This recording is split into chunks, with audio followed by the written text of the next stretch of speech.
My name is Sarah, and I've been a dentist for over 2 decades now. It's a career I love, but the path to get here wasn't easy. As I sit in my office, staring at the framed diploma on the wall, I can't help but reflect on the tumultuous journey that led me to this point. I grew up in a household where I always felt like the second choice. My parents, Jack and Linda, never tried to hide their preference for my younger sister, Emily. She was born when I was 10, and from that moment on, it was clear who the favorite child was. When it came time for college, I knew I wanted to pursue dentistry. It had been my dream since I was a little girl, fascinated by the way my pediatric dentist could make even the scariest procedures feel like magic. "Mom, Dad, I've been accepted to the dental program at State University," I announced one evening at dinner, barely able to contain my excitement. The silence that followed was deafening. My father cleared his throat. "That's nice, Sarah. But you know we can't afford that.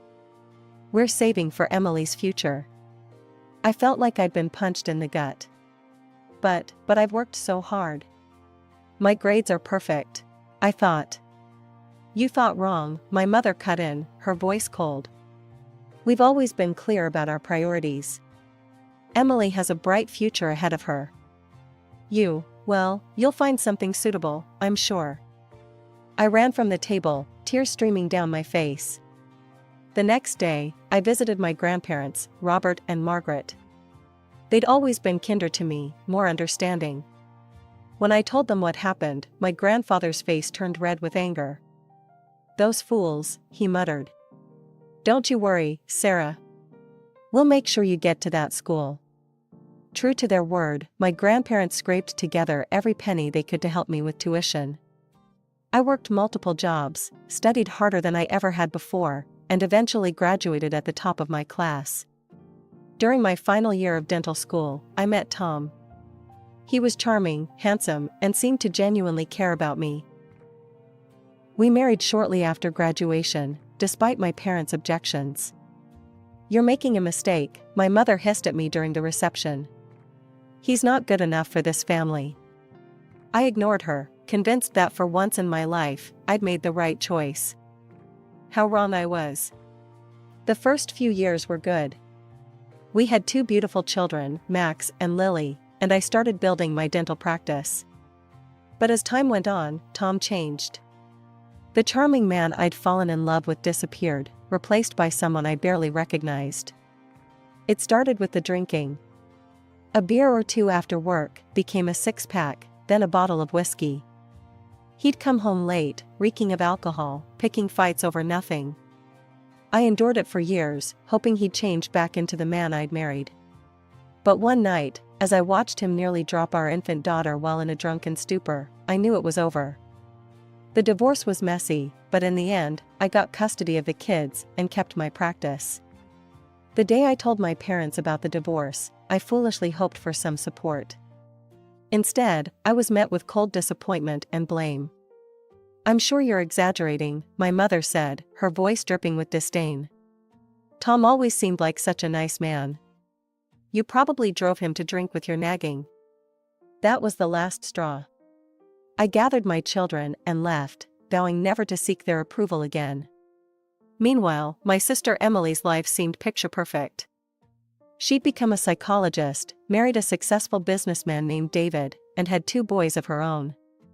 My parents never missed an opportunity to remind me how much better she was doing. "Emily just bought a new house in that fancy neighborhood," my mother would casually mention during our increasingly rare phone calls. "Her practice is really taking off. It's so nice to have a daughter we can be proud of." Years passed, and I built a successful dental practice. I was doing well financially, even able to buy a nice apartment in a good area of town. Ironically, there were times when my parents would call, asking for money. "Sarah, your father and I are a bit short this month. We were hoping you could help out," my mother would say, her tone sugary sweet. Despite everything, I always sent them what they needed. Part of me hoped that by being generous, they might finally see my worth. But their attitude never changed. One day, I received a call from Emily. Our parents had passed away suddenly in a car accident. I was devastated, not just by their loss, but by the realization that we'd never have a chance to reconcile. "I'm in the Maldives with David," Emily said, her voice crackling over the international line. "Could you handle the funeral arrangements? We'll try to get back as soon as we can." So there I was, planning my parents' funeral while my sister lounged on a beach halfway across the world. I threw myself into the task, determined to give them a beautiful send-off despite our troubled relationship. The day of the funeral arrived, and Emily finally showed up, tanned and seemingly carefree. Right after the funeral, a lawyer approached us. "We need to discuss the will." I hadn't even thought about the will.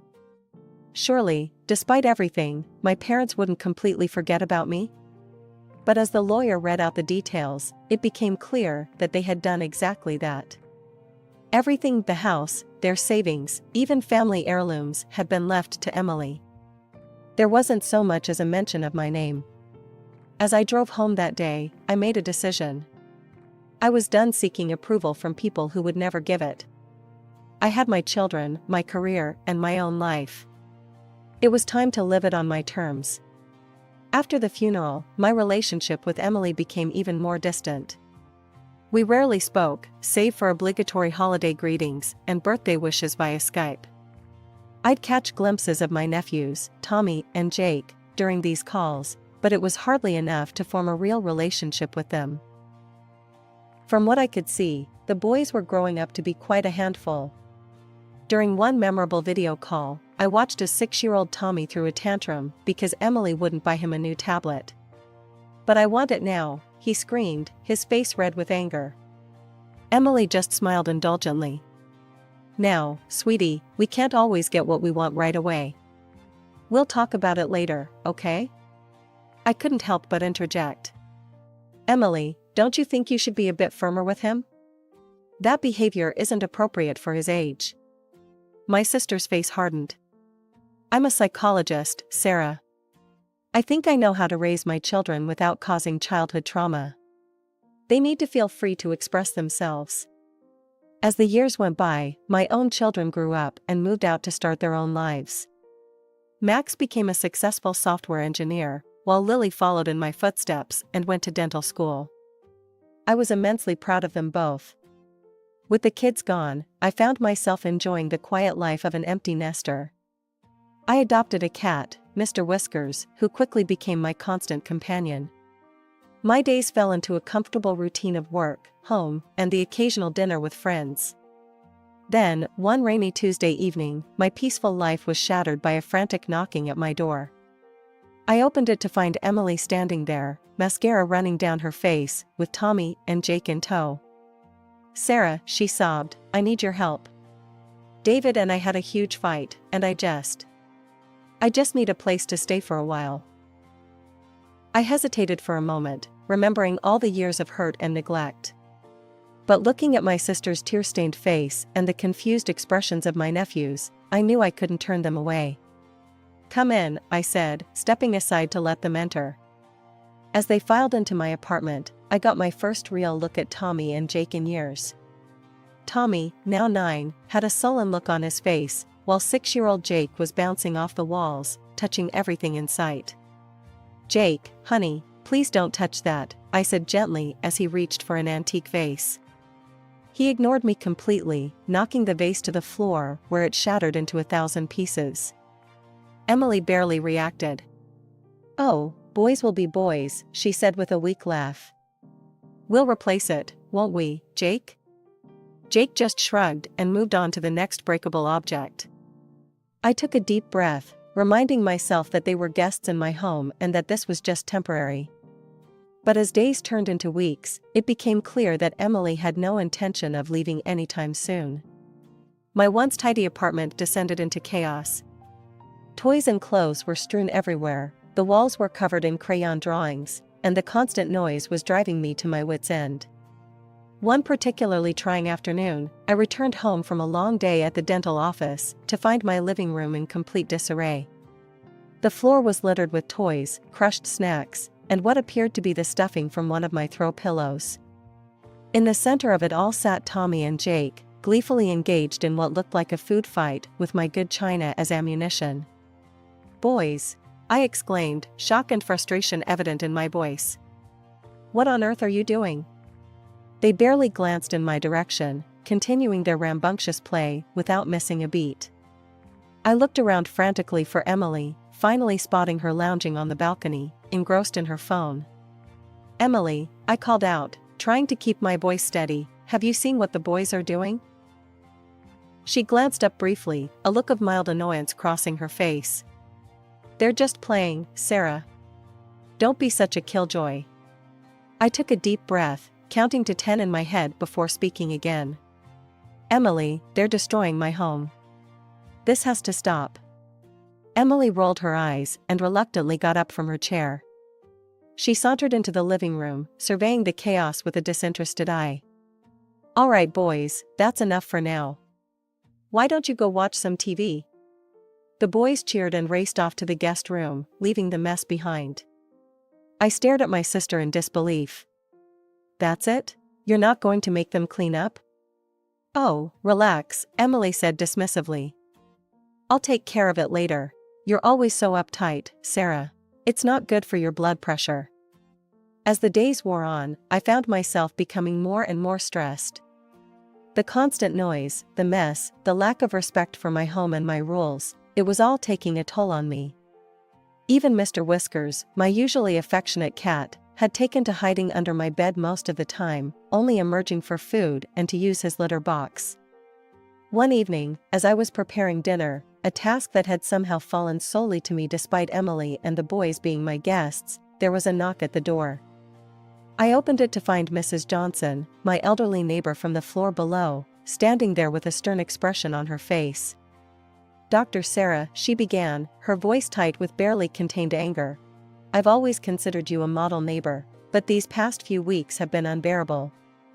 The noise from your apartment is constant. I can hear screaming and things breaking at all hours of the day and night. What on earth is going on up here?" I felt my face flush with embarrassment. "I'm so sorry, Mrs. Johnson. My sister and her children are staying with me temporarily, and I'm afraid the boys can be a bit energetic." Mrs. Johnson's expression softened slightly. "I understand children can be lively, dear, but this goes beyond that. And it's not just the noise. Have you seen what they've done to the hallway?" She gestured for me to follow her. We walked to the stairwell, and I gasped in horror. The walls were covered in graffiti, crude drawings, and misspelled words spray-painted in garish colors. I recognized Tommy's handiwork immediately. This is unacceptable," I stammered, mortified. "I had no idea." "I'll clean it up right away, Mrs. Johnson. And I promise, it won't happen again." "See that it doesn't," she replied firmly. "Otherwise, I'm afraid I'll have to report this to the building management and the appropriate authorities." Once she was out of sight, I leaned against the wall, overwhelmed by the mess my life had become.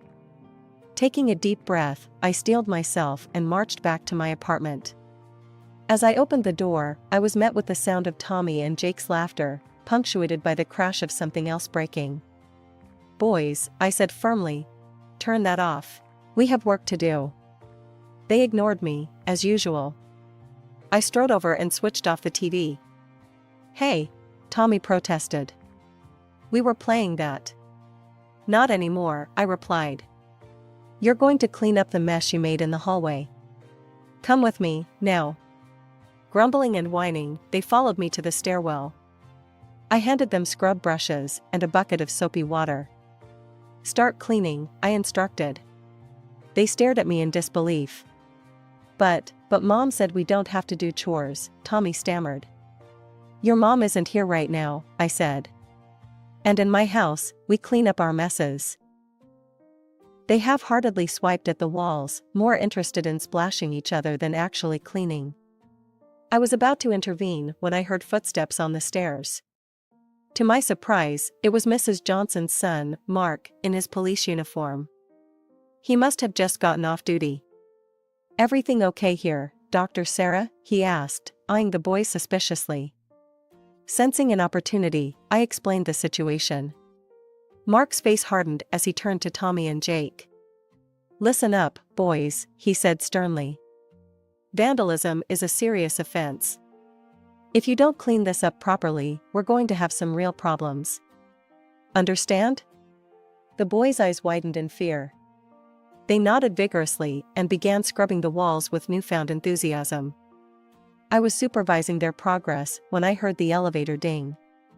Emily stepped out, fresh from a trip to the beauty salon, her hair and nails immaculate. Her jaw dropped when she saw the scene before her.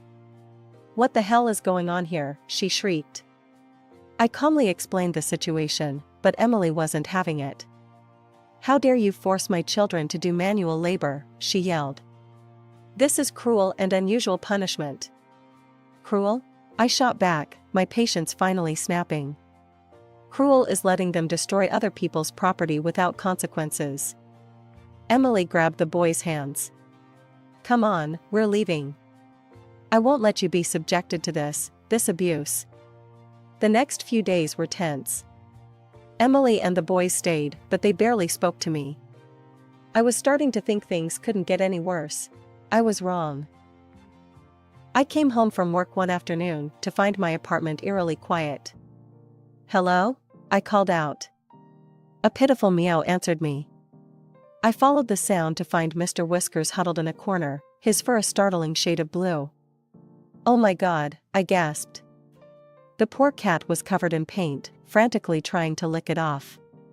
I screamed in horror and anger. Scooping up Mr. Whiskers, I wrapped him in a towel and rushed him to the vet, my heart pounding. The vet's diagnosis was grim. "He's ingested a significant amount of paint," she told me. "We'll need to keep him overnight for treatment." Leaving Mr. Whiskers at the clinic was one of the hardest things I've ever done. I returned home, shaking with fury. Emily was lounging on the couch, scrolling through her phone. I explained to her what happened to Mr. Whiskers, demanding she discipline the boys and help clean up the mess they'd made. Emily shrugged. "It's just a cat, Sarah. Don't be so dramatic." I couldn't believe my ears. "Just a cat? He could die, Emily." "Well, that's not my problem," she said dismissively. "And neither is the cleaning. It's your apartment, after all." The next morning, I arrived at my dental practice earlier than usual. My mind was reeling from the events of the past few weeks, and I knew I needed to get to the bottom of this situation. With a deep breath, I picked up my phone and dialed David's number. "David, I'm sorry to bother you," I began, "but I need to understand what's going on.